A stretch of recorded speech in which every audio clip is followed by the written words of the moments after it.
जी अस्सलाम वालेकुम दोस्तों, की हाल चाल है? ठीक ठाक हो जनाब? मैं उस्ताद अमजद की छत ते अज मौजूद हाँ।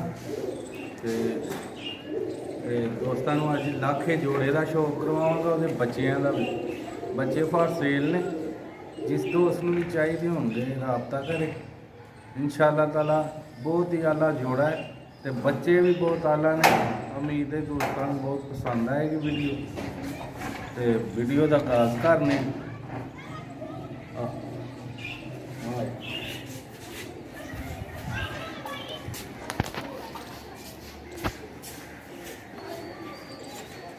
छत ते हूँ तुम लक्ख कबूतर जो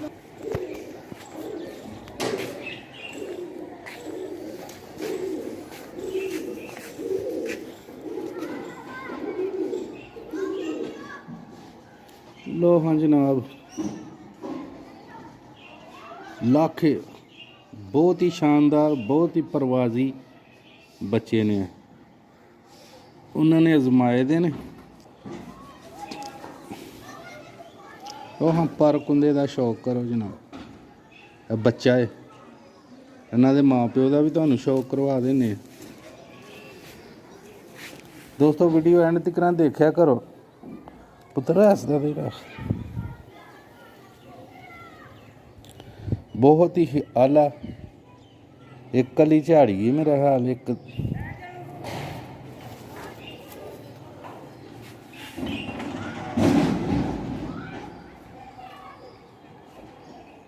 क्लियर ना तेरा बहुत ही शानदार। दूजे बच्चे का भी तुहानू शौक करवाने।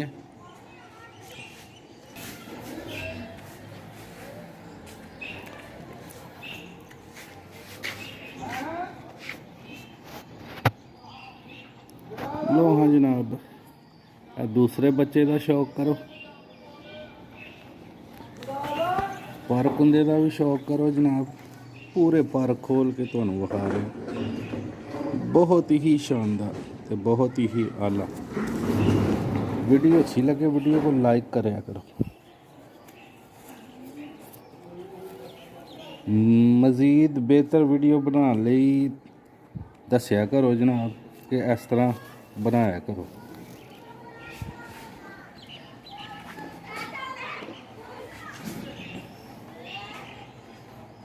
लो हाँ जनाब, है छत उपर है जिते वो उड़ा के कबूतरों चेक कर दें। इन्हों के माँ प्यो का तुहानू शौक करवाने।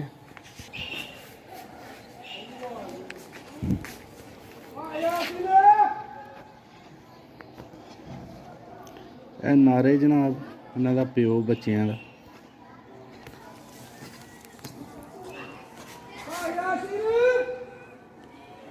कबूतर की लुक चेक कर लो। इधरों कुछ पर झाड़े दे ने कबूतर ने।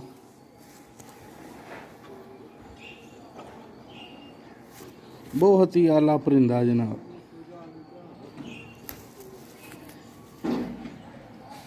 बच्चे जिन्होंने भी चाहिए हो रबता कर सकता जनाब। बच्चे फॉर सेल ने। यदि मादा का भी शौक करवा देने तुहानू।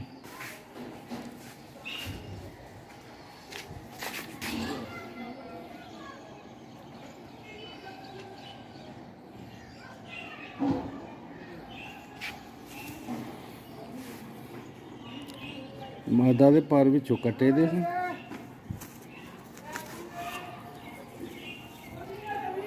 इधरों झाड़ के कढ़ लेने।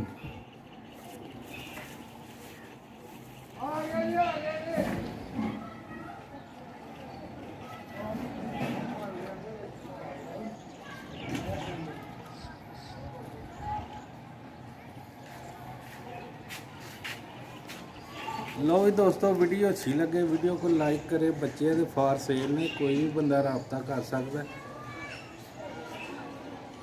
लाखे इंडियन कबूतर बहुत ही आला, बहुत ही परवाजी जोड़े का भी तुहानू शौक करवा दिता, बच्चों का भी।